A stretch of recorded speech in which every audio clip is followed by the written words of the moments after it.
আমার কত পরিচিত জন, বন্ধু বান্ধব, আত্মীয় স্বজন রাতের বেলায় ঘুমিয়েছে আর ঘুম থেকে উঠতে পারে নাই।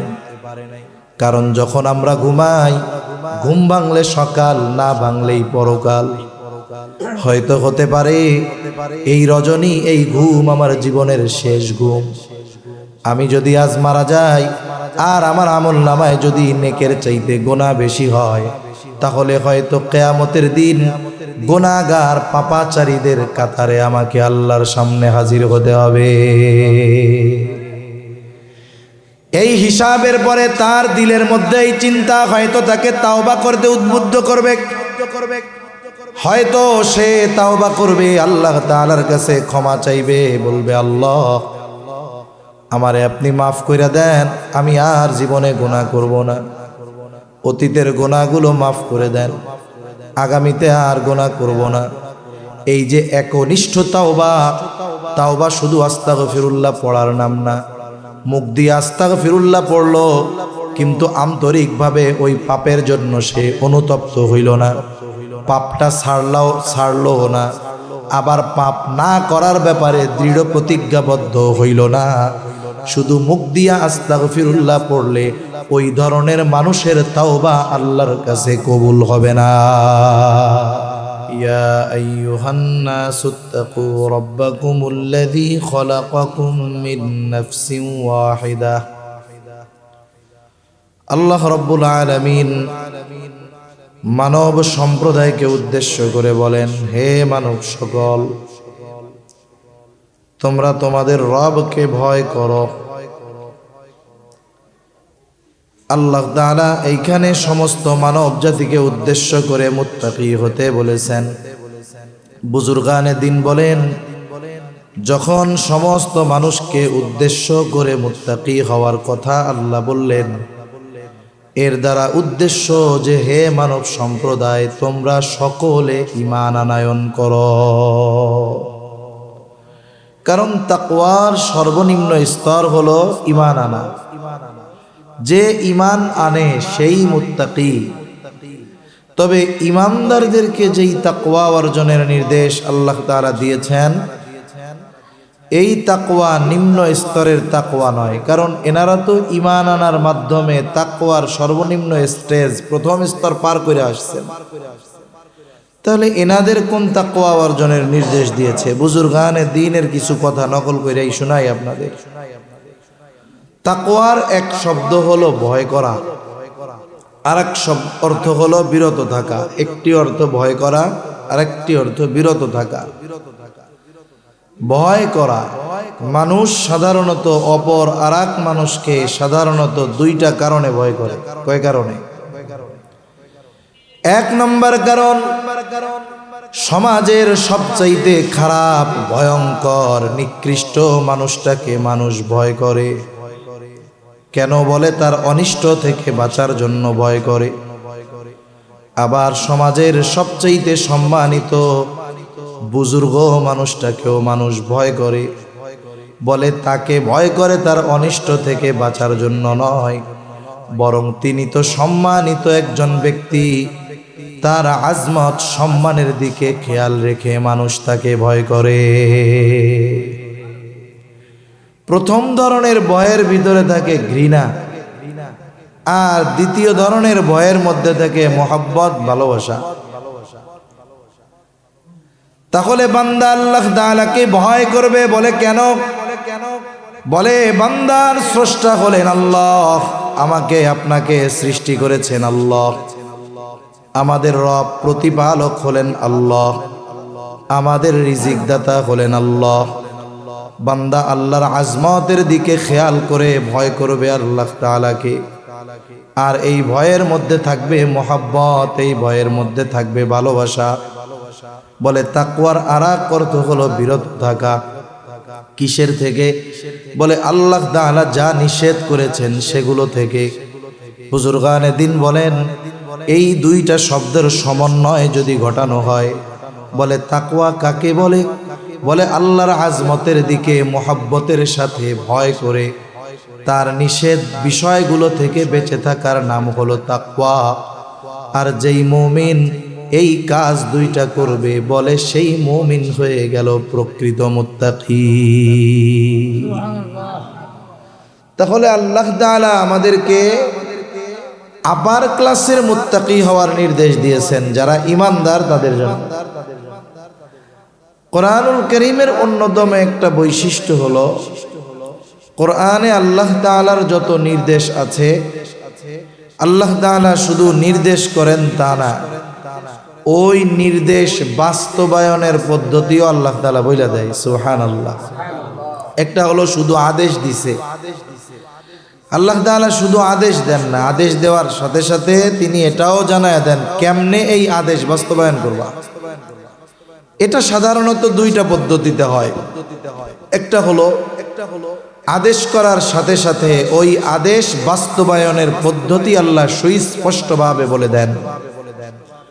আরেকটা হলো সুস্পষ্টভাবে বলেন না, তবে তিনি মোটামুটি ইঙ্গিত দিয়ে দেন, সূত্র দিয়ে দেন যে তুমি যদি এই জায়গায় যাও, এই কাজ করো, তাহলে আমার এই আদেশ বাস্তবায়নের পদ্ধতি জানতে পারবা।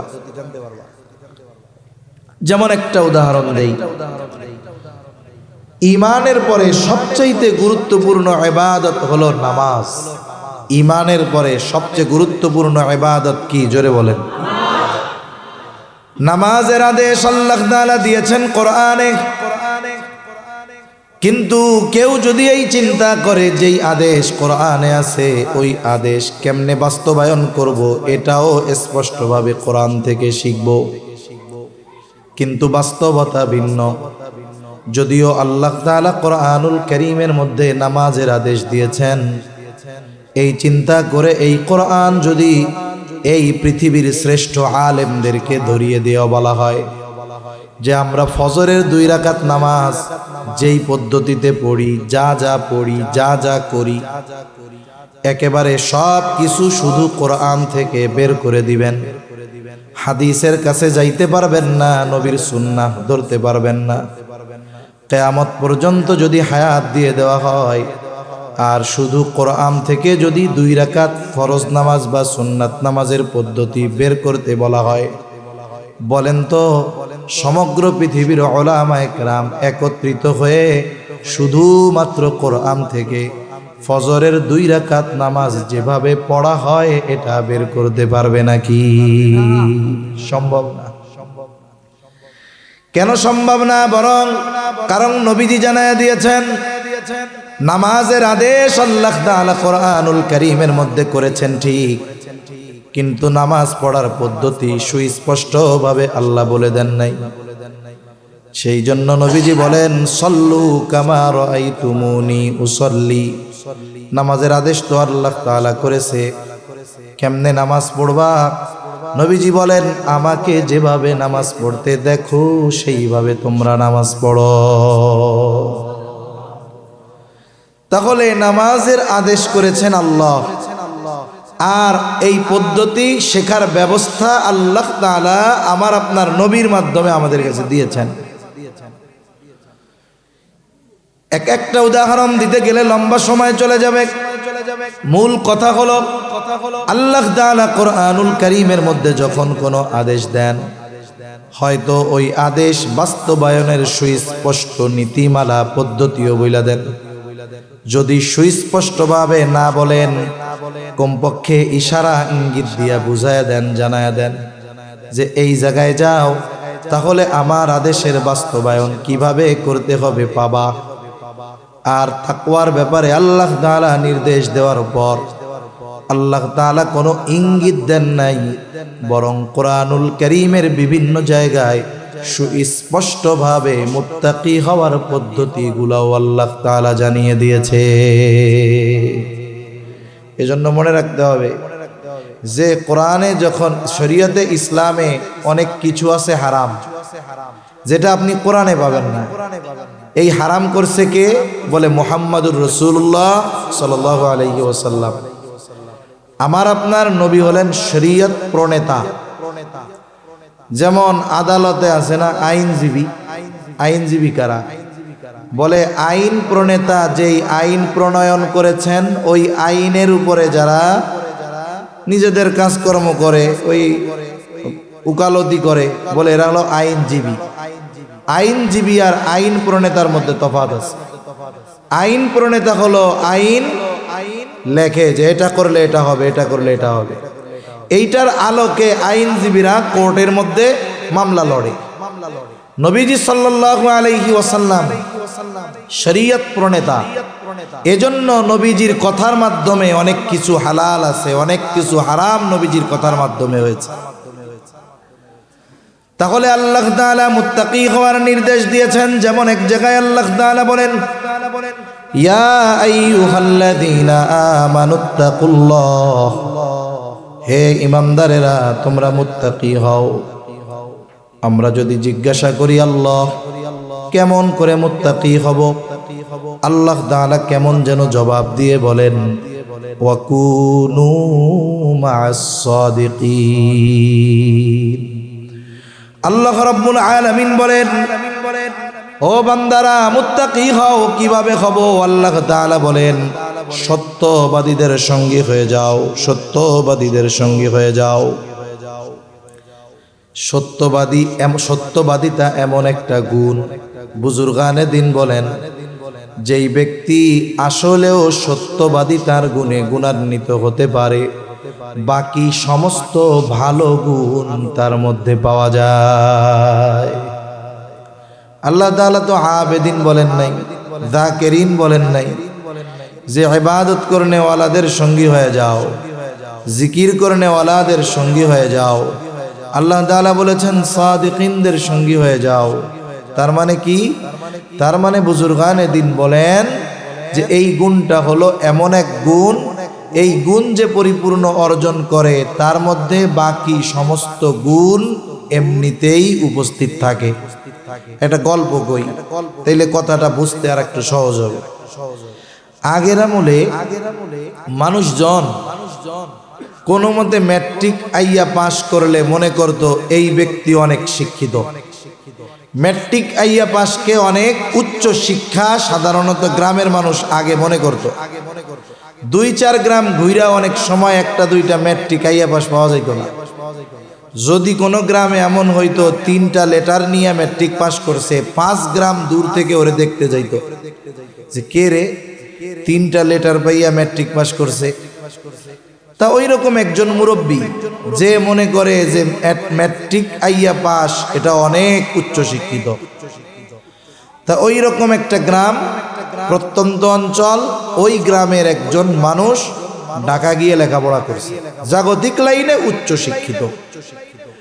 এখন সে মোটামুটি অনার্স মাস্টার্স কমপ্লিট করছে, পিএইচডি করতেছে, সাথে সাথে মনে করেন আবার বিসিএস পরীক্ষা দিয়ে উত্তীর্ণ হয়ে বড় সরকারি চাকরি করতেছে।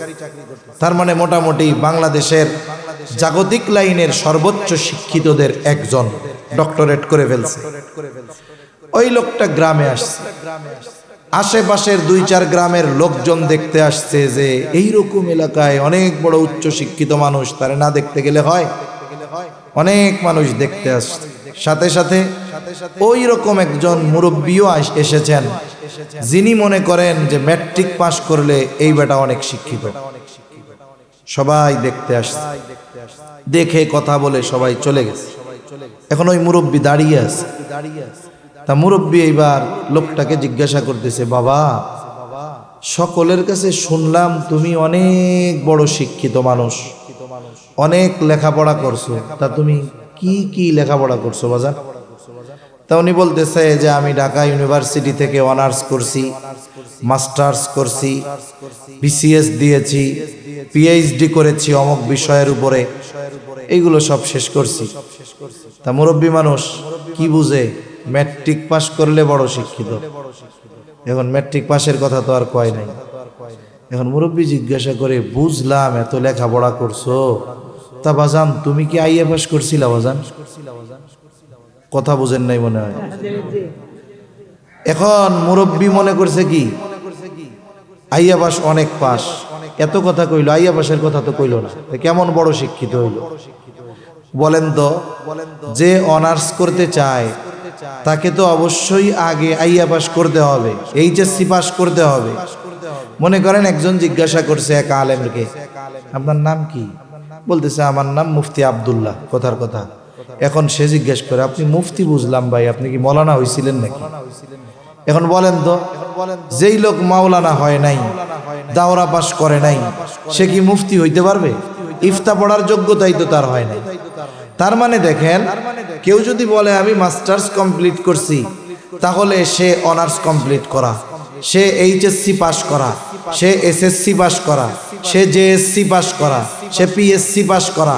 তার মানে বোঝা গেল কি, আগের সবগুলা তার মধ্যে আছে, এই জন্যই মাস্টার্স সে পাস করতে পারছে। অনুরূপভাবে সাদিকিন, সত্যবাদীদের সঙ্গী হও। আরে সত্যবাদী তো সেই হতে পারে বলে বাকি ভালো গুণগুলো যার মধ্যে আছে। আল্লাহ রাব্বুল আলামিন এই জায়গায় সাদিকিনদের সঙ্গী হওয়ার কথা বললেন, সাথে সাথে আর একটা বিষয়ের দিকে খেয়াল রাখা, এটা হলো সোহবত, সঙ্গ, সংস্পর্শ, সাথে থাকা। এই যে ভালো মানুষের সাথে থাকার দ্বারা কি হয়, বলে ভালো গুণ তার মধ্যে আসে। আপনি আমি যদি আমাদের জ্ঞানকে, আমাদের চরিত্রকে উন্নত করতে চাই, বলে কি করতে হবে?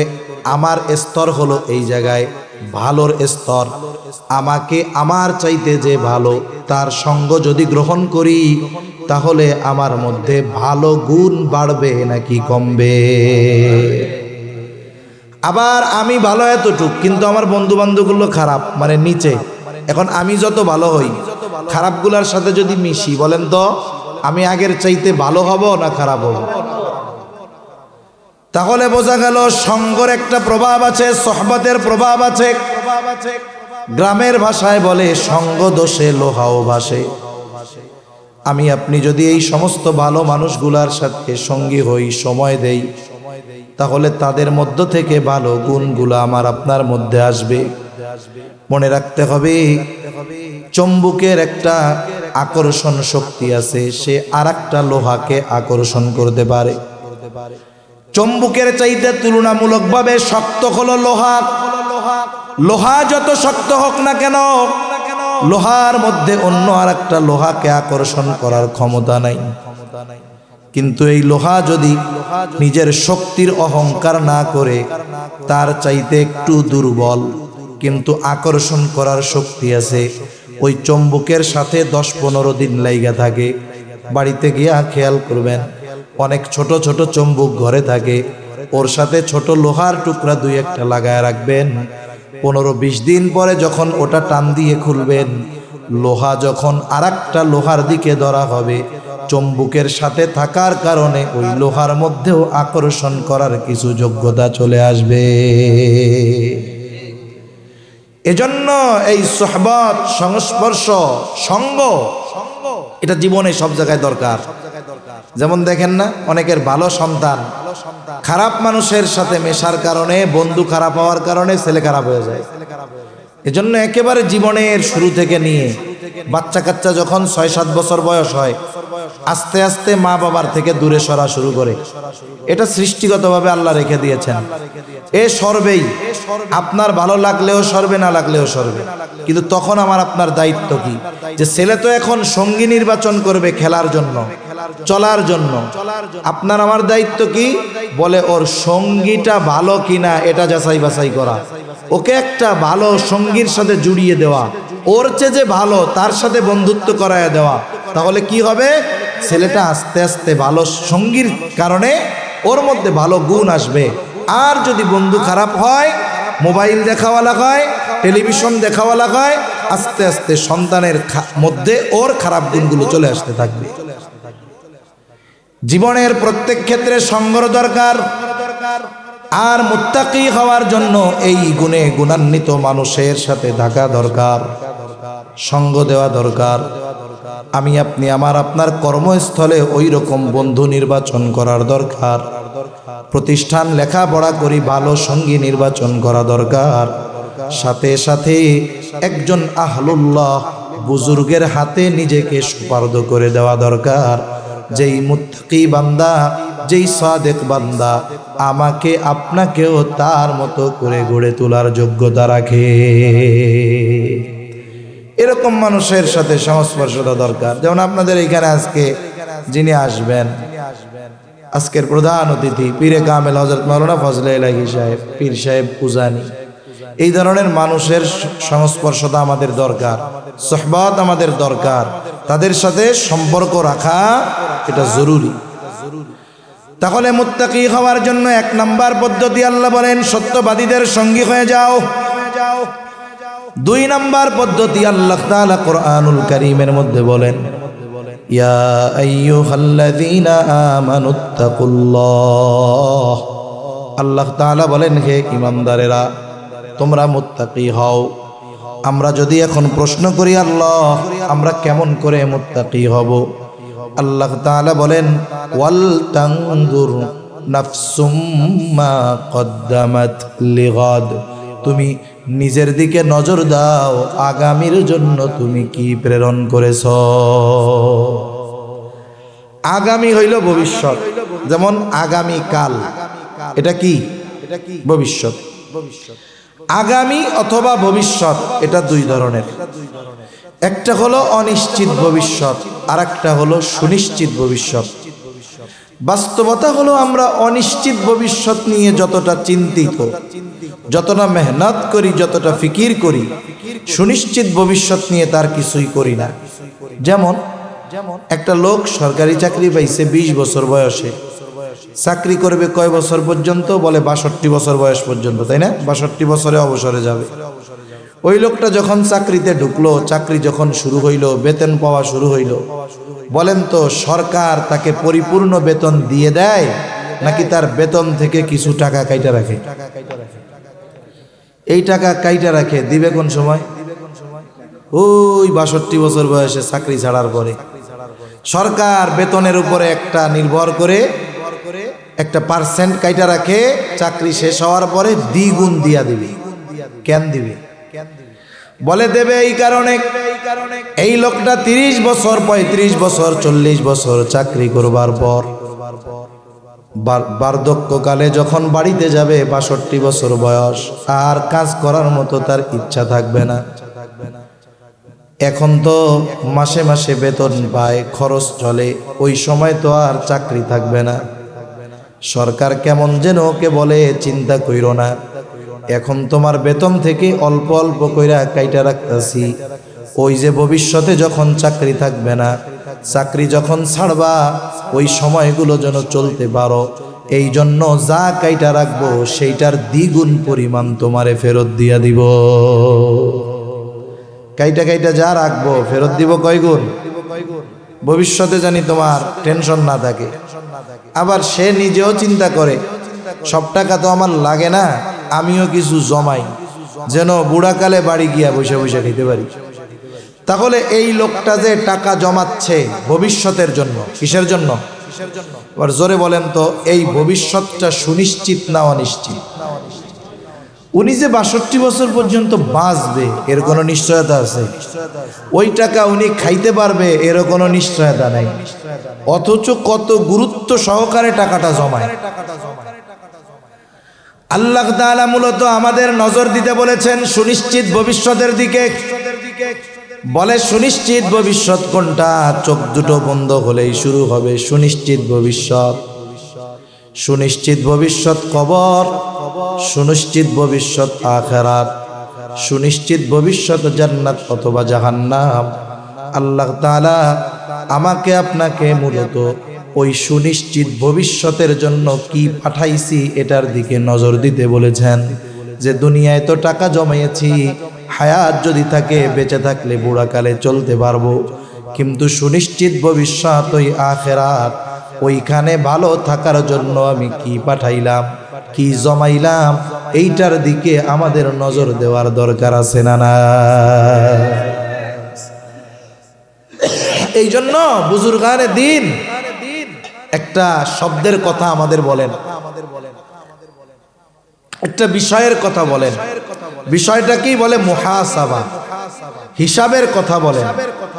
টাকা পয়সার হিসাব না। টাকা পয়সার হিসাব তো মানুষ বহুত করে, এই হিসাব হলো নিজের জীবনের সাথে নিজের একটা হিসাব। যেমন আপনাদের আশেপাশে বড় বাজারে বড় বড় ব্যবসায়ী আছে, সব ব্যবসায়ী একদিনেই হুট কইরা বড় ব্যবসায়ী হয়ে যায় না।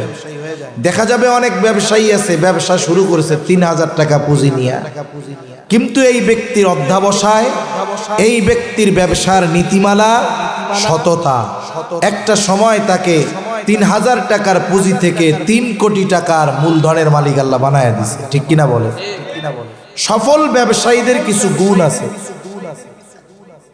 যেগুলো তারা প্রতিনিয়ত ফলো করে, খেয়াল করে। বলে গুণগুলো কি? গুণগুলোর মধ্যে অন্যতম গুণ হলো, যখন বাজারে সব দোকান বন্ধ হয়ে যায় তারাও দোকানের শাটার নামায়া দেয়। এইবার শাটার নামায়া দিয়া ভেতরে বসে সারা দিনের হিসাব করে। সাধারণত 4টি হিসাব তারা করে। কয়টা হিসাব? 4টা হিসাব। 1 নাম্বার হিসাব করে আজকে সারা দিনে বেচা কেনা কত হইল। 2 নাম্বার হিসাব করে আজকে সারা দিনে কয় টাকার মাল কেনা হলো। 3 নাম্বার হিসাব সারা দিনে বাকি কত টাকা দেওয়া হলো। আর 4 নাম্বার হিসাব এই সমস্ত কিছুকে সামনে রেখে বের করে আজকে বিক্রয়ের উপরে আমার এই লাভ্যাংশ কত। তার মানে 1 লাখ টাকা সেল দিলাম, লাভ কত আছে। যে যে ব্যবসায় প্রসিদ্ধ দক্ষ, বলে বিক্রয়ের উপরে লাভের অংশ সে বলে দিতে পারবে। হয়তো 19-20 হতে পারে। আপনি যদি মুদি দোকানদারকে গিয়া জিজ্ঞাসা করেন, ভাই তোমার যদি 1 লাখ টাকা বেচা কেনা হয় কয় টাকা লাভ হবে, ও একটা পরিমাণ বলবে, হয়তো 19-20 হতে পারে। তার মানে যে যে ব্যবসায় দক্ষ সে ওই ব্যবসার কত টাকায় কত লাভ সেটা বলে দিতে পারে। এখন হিসাব করছে বেচা কেনা 1 লাখ, কিন্তু বাকি গেছে 25,000। আর তার ব্যবসার হিসাব হলো 1 লক্ষ টাকার মাল বিক্রি হলে 20,000 টাকা লাভ হয়। এখন বলেন তো 25,000 যদি বাকি গিয়ে থাকে, আজকের দিনের লাভ তার পকেটে আছে, বরং আরো তার মূলধন থেকে 5,000 মানুষের পকেটে চলে গেছে। এখনো কি চিন্তা করবে? দোকানের অন্যান্য কর্মচারীদের বলবে, আগামীকালকে থেকে যদি আমার আব্বাও বাকি চাই দিবি না। এই 25,000 আমি কম বিক্রি করব। এই 25,000 যদি বাকি না দেই আমার তো 75,000 বিক্রি হবে। 75,000 হইলে আমার 15,000 লাভ থাকবে, আর লাভের টাকাটা আমার পকেটেও থাকবে। সেল বেশি দিয়া বাকি দিয়া মানুষের পকেটে নিজের টাকা দেওয়ার কোনো দরকার নাই। আগামীকাল থেকে সেল কম হোক, সব নগদ হবে। এই বইলা দোকানে তালা মেরে বাড়ি চলে গেল। এই যে 1 ঘন্টা হিসাব করার পরে কি হলো? বলে আগামী দিনের কর্মপন্থা নির্ধারিত হলো, যে আগামী দিন ব্যবসার পলিসি পদ্ধতি কি হবে। হিসাব করে বাড়ি গিয়া এই চিন্তা করে বাড়ি চলে গেছে। জীবনের মুহাসাবাও এরকম হবে। রাতে যখন সর্বশেষ আমরা ঘুমাইতে যাব, মাথার সাথে বালিশটা লাগামো। এখন তো কাম হইলো মাথার সাথে বালিশ লাগানোর আগে হাতে মোবাইল না থাকলে কাম হয় না। এটা বাদ দিতে হবে। চিকিৎসা বিজ্ঞান বলে এটা এমনিতেই ক্ষতি। এর একটা রেডিয়েশন আছে, নেটওয়ার্কের একটা রেডিয়েশন। এটা যত কাছে থাকে মোবাইল মানুষের তত ক্ষতি হয়। বাচ্চা কাচ্চার কাছে থাকলে ক্ষতি হয়। এজন্য রাতের বেলা উচিত মোবাইল না টিপে দূরে রাখা। আর মানুষ রাতে যখন একাকী থাকে, এই যে শুইছে, এই সময় সে তার ব্রেনটাকে যেদিকে নেয়, চিন্তাটাকে যেদিকে নেয়, তার ব্রেন চিন্তা ওই দিকেই যায়। মোবাইল দিয়া যদি শুরু করে ওইদিকে যাবে। ওইটা বাদ দিয়া যদি সে চিন্তা করে আজকে আমি একটু আমার জীবনের হিসাব করি তো, যে আজকে সারাদিন আমি কতগুলা ভালো কাজ করছি, কতগুলা মন্দ কাজ করছি, একটু হিসাব করি। তার ব্রেন এখন ভালো কাজের দিকে যাচ্ছে। এখন সে হিসাব করে, হিসাব করে দেখা গেল সারাদিন তার যেই পরিমাণ ভালো কাজ তার চাইতে গুনার কাজগুলা বেশি, অথবা দেখলো যেই পরিমাণ মন্দ কাজ তার চাইতে ভালো কাজ বেশি, তাহলে তো ভালো। আবার যদি দেখে মন্দ কাজ বেশি ভালো কাজ কম, তখন হয়তো তার হৃদয়ের মধ্যে চিন্তা আসবে, আরে আমার কত পরিচিত জন, বন্ধু বান্ধব, আত্মীয় স্বজন রাতের বেলায় ঘুমিয়েছে আর ঘুম থেকে উঠতে পারে নাই। কারণ যখন আমরা ঘুমাই ঘুম ভাঙলে সকাল, না ভাঙলেই পরকাল। হয়তো হতে পারে এই রজনী, এই ঘুম আমার জীবনের শেষ ঘুম। আমি যদি আজ মারা যাই আর আমার আমলনামায় যদি নেকের চাইতে গুনাহ বেশি হয়, তাহলে হয়তো কিয়ামতের দিন গুনাহগার পাপাচারীদের কাতারে আমাকে আল্লাহর সামনে হাজির হতে হবে। এই হিসাবের পরে তার দিলের মধ্যে এই চিন্তা হয়তো তাকে তাওবা করতে উদ্বুদ্ধ করবে। হয়তো সে তাওবা করবে, আল্লাহ তাআলার কাছে ক্ষমা চাইবে, বলবে আল্লাহ আমারে আপনি মাফ কইরা দেন, আমি আর জীবনে গুনাহ করব না। অতীতের গুনাহগুলো মাফ করে দেন, আগামীতে আর গুনাহ করব না। এই যে একনিষ্ঠ তাওবা, তাওবা শুধু আস্তাগফিরুল্লাহ পড়ার নাম না। মুখ দিয়ে আস্তাগফিরুল্লাহ পড়লো, কিন্তু আন্তরিকভাবে ওই পাপের জন্য সে অনুতপ্ত হইল না, পাপটা ছাড়লো না, আবার পাপ না করার ব্যাপারে দৃঢ় প্রতিজ্ঞাবদ্ধ হইল না। শুধু মুখ দিয়া আস্তাগফিরুল্লাহ পড়লে ওই ধরনের মানুষের তাওবা আল্লাহর কাছে কবুল হবে না। তাওবার জন্য গুনাহ ছাড়তে হবে, না করার ব্যাপারে দৃঢ় প্রতিজ্ঞাবদ্ধ হতে হবে, অতীতে যে করছে এটার ব্যাপারে লজ্জিত হতে হবে। আর যদি বান্দার হক সম্পৃক্ত থাকে তাহলে বান্দার হক আদায় করতে হবে। এইভাবে যদি সে করে তাহলে আস্তাগফিরুল্লাহ যদি মুখ দিয়া নাও কয়, অন্তরের খবর আল্লাহ জানে কি জানে না। এই যে রাতের বেলা একনিষ্ঠ চিত্তে আল্লাহর কাছে বলল, আশা করা যায় আল্লাহ তারে মাফ করে দিবে। আল্লাহ না করুক, ওই রাতটা যদি তার জীবনের শেষ রাত হয়ে যায়, পড়ছি সৌভাগ্যবান আর কে আছে? দেখা যাবে ওই ব্যক্তি কিয়ামতের দিন আমলনামায় গুনাহবিহীন নেকিতে ভরপুর আমলনামা নিয়ে আল্লাহর সামনে হাজির হবে। ঠিক কিনা বলেন? আজান হইতেছে বাইরে, আমি আর বেশি সময় নিব না, যেহেতু ওনাদের তো 7:15-তে নামাজ শুরু হবে, তাই না? আমরা যদি 7:15-তে শেষ করে দেই তাহলে ওনাদের নামাজে আর বিঘ্ন ঘটবে না।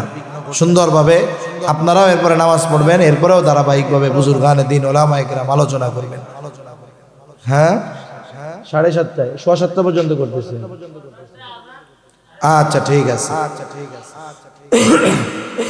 তাহলে আশা করা যায় ওই ব্যক্তি আল্লাহ তাআলার দরবারে গুনাহমুক্ত হয়ে উঠবে।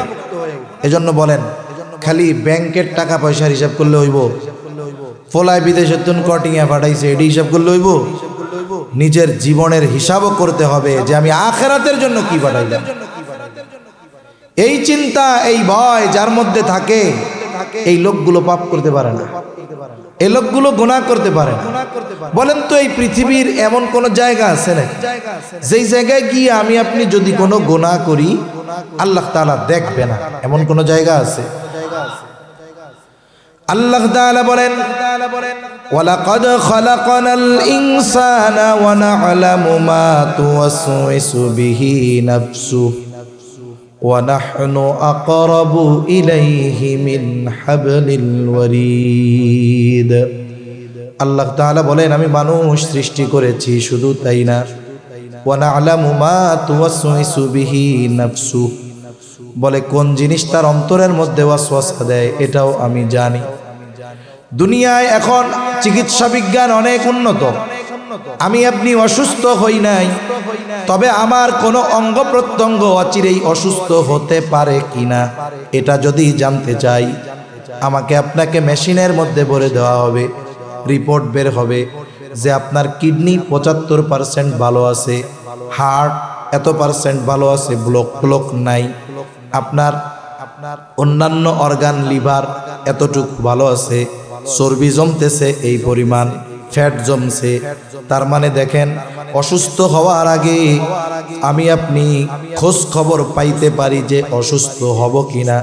কিন্তু বলেন তো, দুনিয়ায় এমন কোনো মেশিন আবিষ্কার হয়েছে কিনা যেই মেশিনের মধ্যে আমাকে আপনাকে যদি ভরে দেওয়া হয়, আমার অন্তরে কি কথা আছে সেইটা প্রিন্ট হয়ে বের হয়ে আসবে? আসেনি মেশিন। কিন্তু আল্লাহ তাআলা বলে, বান্দা কোন জিনিস তোমার অন্তরের মধ্যে ওয়াসওয়াসা দেয় দুনিয়ার কেউ না জানলেও আমি আল্লাহ জানি। জিজ্ঞাসা যদি করি আল্লাহ আপনি কেমনে জানেন? আল্লাহ তাআলা বলেন ওয়া নাহনু আকরাবু ইলাইহি মিন হাবলিল ওয়ারিদ। আল্লাহ তাআলা বলে বান্দা আমি তোমার শাহরগের চাইতেও অধিক নিকটে। তার মানে বুজুর্গানে দিন বলেন আমি আপনি আমার আপনার যত কাছে তার চাইতে বেশি কাছে যিনি তিনি কে। ফাঁকি দেওয়ার উপায় নাই। হযরত লোকমান নাম শুনছেন না? হযরত লোকমানের প্রজ্ঞাবান একজন ব্যক্তি, প্রজ্ঞাবান একজন ব্যক্তি। তিনি তার ছেলেকে অনেকগুলো উপদেশ দিয়েছেন। উপদেশগুলো আল্লাহ তাআলার কাছে খুব পছন্দ হয়েছে। হযরত লোকমান কোন সময় দুনিয়ায় ছিলেন? উনি দাউদ আলাইহিস সালাম নবুয়ত পাওয়ার আগ পর্যন্ত মাসলা মাসাইল বর্ণনা করতেন। দাউদ আলাইহিস সালাম নবুয়ত পাওয়ার পর উনি আর মাসলা মাসাইল বর্ণনা করেন নাই। তার মানে ওনার সময়কাল দাউদ আলাইহিস সালামের আগে। তা আল্লাহ তাআলার কাছে নসিহতগুলো খুব পছন্দ হয়েছে। আল্লাহ দাউদ আলাইহিস সালামের উপরে কিতাব নাজিল করছে, জাবুর। জবুর ওইখানে আল্লাহ নসিহতগুলো নাজিল করেন নাই। তাওরাত নাজিল করেছেন মুসা আলাইহিস সালামের উপর, ওইখানে আল্লাহ তাআলা লোকমান আলাইহিস সালামের এই উপদেশগুলো নাজিল করেন নাই। ঈসা আলাইহিস সালামের উপরে ইনজিল নাজিল করেছেন, ওইখানে আল্লাহ নাজিল করেন নাই। উপদেশগুলো আল্লাহ রাইখা দিয়েছেন মুহাম্মাদুর রাসূলুল্লাহ সাল্লাল্লাহু আলাইহি ওয়াসাল্লামের উম্মতদের জন্য।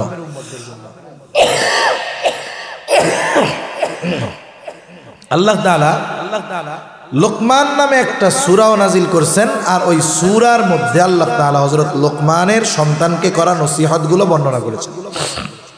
নসিহতগুলোর মধ্যে একটা নসিহত, ইয়া বুনাইয়া ইন্নাহা ইন তাকু মিসকালা হাববাতিন মিন খারদালিন ফাতাকুন ফি সখরাতিন আও ফিস সামাওয়াতি আও ফিল আরদি ইয়াতি বিহাল্লাহ।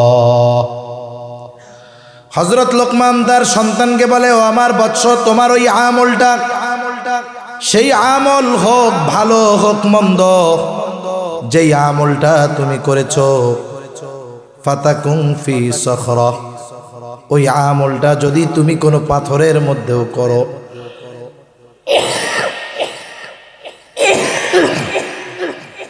আল্লাহ যে কি দিছে সব আল্লাহর ইচ্ছা, উঠেই না কাশ। কি যে কষ্ট হয় কথা বলতে, 1 ঘন্টা কথা বললে মনে হয় 7 ঘন্টার কথা বলার কষ্ট হয়। কথা বলতে বলতে মাজা, পেট, জোরে বলা হয় কাশি, ব্যথা হয়ে গেছে। ওই ব্যথার থেকে জ্বর আসে। ওই যে নাপা খাইছি কিছুক্ষণ আগে, ওই ব্যথার জ্বর ছাড়ছে, এই জন্য ঘামতেছি। আবার একটু গরম পানি খাইছি এই জন্য। তা বলতেছে তুমি যেই আমলটা করেছো, ইয়া বুনাইয়া ইন্নাহা ইন তাকু মিসকালা হাববাতিন মিন খারদাল, তোমার ওই আমলটা যেটা তুমি করেছো সরিষা দানা পরিমাণ হোক, ফাতাকুম ফি সখরা, যদি তুমি ওই আমলটা কোনো পাথরের মধ্যেও করো, আও ফিস সামাওয়াত, আসমানেও যদি করো, আও ফিল আরদ, জমিনেও যদি করে থাকো, আমলটা কি পরিমাণ? বলে সরিষা দানা পরিমাণ, ছোট হোক আর এটা ভালো হোক আর মন্দ হোক, ইয়াতি বিহাল্লাহ, তোমার ওই আমলটাও যিনি হাজির করবেন তিনি কে? নবীজি বলেন যে কেউ যদি এমন পাথরের মধ্যে আমল করতে পারে, বলে কেমন পাথর? যেই পাথরের দরজাও নাই, জানালাও নাই, ঢোকাও যায় না, বাইরে হওয়া যায় না। বলেন তো এমন পাথরের মধ্যে স্বাভাবিকভাবে যাওয়া কি সম্ভব? সম্ভব।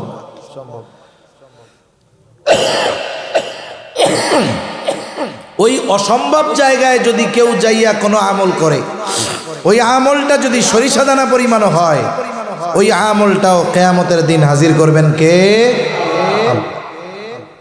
কোন তো এই বিশ্বাস যার মধ্যে থাকবে, ও কি এই চিন্তা করবে নাকি যে আমি দরজা আটকায় কম্বলের তলে গোনা করলে মনে হয় আল্লাহ দেখবে না? যে ওই বিশ্বাস করে যে আমার সরিষা দানা পরিমাণ আমলটাও আল্লাহ দেখতেছেন, হাজির করবেন, আমল সহ আমল করনেওয়ালাকে হাজির করা হবে। এই বিশ্বাস যার মধ্যে পরিপূর্ণভাবে থাকবে, ওই লোকটা মানুষের সামনে হোক, অগোচরে হোক, দিনে হোক, রাতে হোক, ঘরে হোক, ওর চরিত্র সব জায়গায় সমান হয়ে যাবে। ঠিক কিনা বলে? কারণ সে মানুষের ভয় করবে না, চিন্তা করবে আমি পাপ করতেছি, দেখেন কে? আল্লাহ। এই চিন্তা, এই অনুভূতি আমাদেরকে তাকওয়া অর্জনে সহায়ক হবে, মুত্তাকি হওয়ার জন্য আমাদের জন্য সহজ হয়ে যাবে। এই জন্য দিলের মধ্যে এই কথাটাকে সব সময় স্মরণ রাখবো যে আমাকে কেউ না দেখলেও আল্লাহ তাআলা দেখে। এইভাবে যদি জীবন অতিবাহিত করতে পারি, আশা করা যায় তাকওয়া অর্জন করা আমাদের জন্য সহজ হয়ে যাবে। এখন আসেন, যদি মুত্তাকি হই লাভ কি? আল্লাহ তাআলার যত আদেশ নিষেধ আছে এগুলো মেনে চললে শুধু আখিরাতের লাভ না, দুনিয়ার লাভ আছে না নাই? দুনিয়ার লাভ কি? আল্লাহ তাআলা বলেন, ওয়ামান ইয়াত্তাকিল্লাহা ইয়াজআল লাহু মাখরাজা ওয়া ইয়ারযুকুহু মিন হাইথু লা ইয়াহতাসিব। আল্লাহ তাআলা বলেন, মান ইয়াত্তাকিল্লাহ, যে আল্লাহ তাআলাকে ভয় করে, তার মানে যে বেটা মুত্তাকি, বলে মুত্তাকিকে আল্লাহর আজমতের দিকে খেয়াল রাইখা মোহাব্বতের সাথে ভয় কইরা আল্লাহর নিষেধ বিষয়গুলো থেকে বেঁচে থাকে, বলে এই কামটা যেই লোকটা করে, ওই লোকটা যদি কখনো কোনো বিপদ আপদ মুসিবতে পইড়াই যায়, আল্লাহ তাআলা বলেন ইয়াজআল লাহু মাখরাজা, ওই ব্যক্তির বিপদ থেকে বের হওয়ার রাস্তার ব্যবস্থা যিনি কইরা দেন তিনি কে? বিপদ দুনিয়ায় আসতেই পারে, কিন্তু বিপদ থেকে বের হওয়ার রাস্তা পাওয়াটাই তো দুষ্কর। কিন্তু আল্লাহ বলেন মুত্তাকি হও, আমি বিপদে পড়লেও বিপদ থেকে বের হওয়ার রাস্তা আমি কইরা দিব। দুনিয়ায় মানুষ আর একটা জিনিস নিয়ে সবচেয়ে বেশি চিন্তিত থাকে, বলে রিজিক নিয়ে। রিজকুন এটা ব্যাপক অর্থবোধক শব্দ, বলে জীবন, উপকরণ, সম্মান, এটাও রিজিকের অন্তর্ভুক্ত। বলে একজন নেককার বিবি রিজিকের অন্তর্ভুক্ত, একজন সৎ নেককার সন্তান বলে রিজিকের অন্তর্ভুক্ত, আরে সম্মান রিজিকের অন্তর্ভুক্ত। আল্লাহ তাআলা বলে বান্দা মুত্তাকি হয়ে যাও, শুধু বিপদ থেকে বের হওয়ার রাস্তা দিয়ে দিব এমনটা নয়। ওয়ায়ারযুকুহু মিন হাইথু লা ইয়াহতাসিব, আল্লাহ তাআলা বলেন মুত্তাকি বান্দাকে এমন জায়গা থেকে রিজিক দেওয়া হবে ওই ব্যক্তি কল্পনাও করতে পারবে না। আল্লাহ তাআলা মুত্তাকিকে কল্পনাতীত, ধারণাতীত জায়গা থেকে রিজিকের ব্যবস্থা করে দিবে। এজন্য মুত্তাকি হইলে আখিরাতের লাভ তো অনেক আছে। মুত্তাকি আল্লাহ তাআলার কাছে বসার জন্য সম্মানের চেয়ার পাবে। মুত্তাকি আল্লাহ তাআলার নিকটে বসার জন্য সম্মানের চেয়ার পাবে। আখিরাতে অফুরন্ত নেয়ামত তো আছে, দুনিয়ায় আরো নেয়ামত আছে, আরো ফজিলত আছে। লম্বা কথা বলার মতো সময় নাই, চিন্তা করছি হাদিসের 3টা গুণই আপনাদের সামনে বলবো। এই জন্য তাহলে মুত্তাকি হওয়ার নির্দেশ আল্লাহ তাআলা দিয়েছেন, সাথে সাথে নবীজিও বলেন ইত্তাকিল্লাহা হাইসুমা কুনতা, যেখানেই থাকো না কেন সর্ব অবস্থায় ভয় করবা কাকে? আল্লাহ তাআলাকে। 2 নাম্বার নবীজি বলেন ওয়াতবি'is সাইয়্যাতাল হাসানাতা তামহুহা, তোমার দ্বারা যদি কখনো মন্দ কাজ হয়ে যায় ভালো কাজ করবা। কেন? বলে ভালো কাজ মন্দ কাজটাকে মিটায় দেয়। আল্লাহ তাআলাও বলেন ইন্নাল হাসানাতি ইউযহিবুনাস সাইয়্যাত, ভালো কাজ মন্দ কাজকে মিটায় দেয়। এই জন্য মন্দ কাজটা যতটুকু হবে, ভালো কাজটা কমপক্ষে ততটুকু হইতে হবে। যেমন একজন কবিরা গুনাহ করছে, এটা মন্দ কাজ না? এখন কবিরা গুনাহ করলে তার ভালো কাজ কি? বলে তাওবা। ভালো কাজ কি? তাওবা। এখন একজন মানুষ মনে করেন সারা জীবন মানুষের হক মাইরা খাইছে, মানুষেরটা মাইরা খাইছে, এখন বুড়াকালে চিন্তা করে বাঁচবো আর কয়দিন, এক কাম করি হজ কইরা আসি। কারণ হজের ফজিলত হুজুররা বলছে, যেই ব্যক্তি হজ করলো তার হজ যদি আল্লাহর কাছে কবুল হয়ে যায়, হজ্জে মাবরুর যদি নসিব হয়ে যায়, তাহলে তো তার অবস্থা কি? বলে রজাহা কায়াউমাই ওয়ালাদাতুহু উম্মু, সে কেমন যেন সদ্য ভূমিষ্ঠ শিশুর ন্যায় নিষ্পাপ হয়ে যায়। তাহলে এক কাম করি, অতীতে তো পাপ কম হয় নাই, আমি যাই হজ করে আসি। এবার হজ করে আসছে, 3 মাস পর পর ওমরা করতে যায়। মক্কা শরীফের পাশে 1000 দানার তসবি কিনতে পাওয়া যায়। চিন্তা করছে এই তসবি কিনা নিয়ে যাই, মসজিদের মধ্যে ঢুকমো আর বাইরমো না, সারাদিন শুধু আল্লাহর কাছে মাপ চামো আর আস্তাগফিরুল্লাহ পড়মু। বলেন তো এই লোক যদি 1000 বছর হায়াত পায়, আস্তাগফিরুল্লাহ পইড়াই কাটায়, বান্দার হক আদায় করে নাই, ওর যে পাপের কাজ, ওর বিপরীতে যেই ভালো কাজ ছিল সেটা কি করা হবে? ওর পাপ কি মাপ হবে? সেজন্য বুঝতে হবে পাপটা যেমন ভালো কাজটা তেমন হইতে হবে। যদি ওরকম হয় তাহলে কি হবে? তামহুহা, ওই মন্দ কাজটা তাইলেই মিটবে, নাইলে কিন্তু মিটবে না। 3 নাম্বার নবীজি বলেন ওয়া খালিকিন নাসা বিখুলুকিন হাসানিন, মানুষের সাথে সদাচরণ করা। এটা ব্যাপক অর্থবোধক বিষয়। সদাচরণ দ্বারা কোন বুজুর্গ বলেন যে এখানে মানুষের হক উদ্দেশ্য। সমস্ত মানুষের কি উদ্দেশ্য? হক উদ্দেশ্য। যে যেরকম হক আমার আপনার কাছে পাও না, সেরকম হক প্রদান করা। আর মানুষের সাথে ভালো আচরণ, এটাও মানুষের হক। প্রতিবেশীর সাথে ভালো আচরণ, প্রতিবেশীর হক। বাবা মার সাথে ভালো আচরণ, বাবা মার হক। এজন্য যে যেই রকম আচরণ আমার আপনার কাছে প্রাপ্য, ওই রকম আচরণ যদি আমি তার সাথে না করি তাহলে হক নষ্ট হবে। সর্বোপরি কথা, আল্লাহ তাআলা আমাদের এই 3টা গুণ যথাযথভাবে অর্জন করার তৌফিক দান করেন।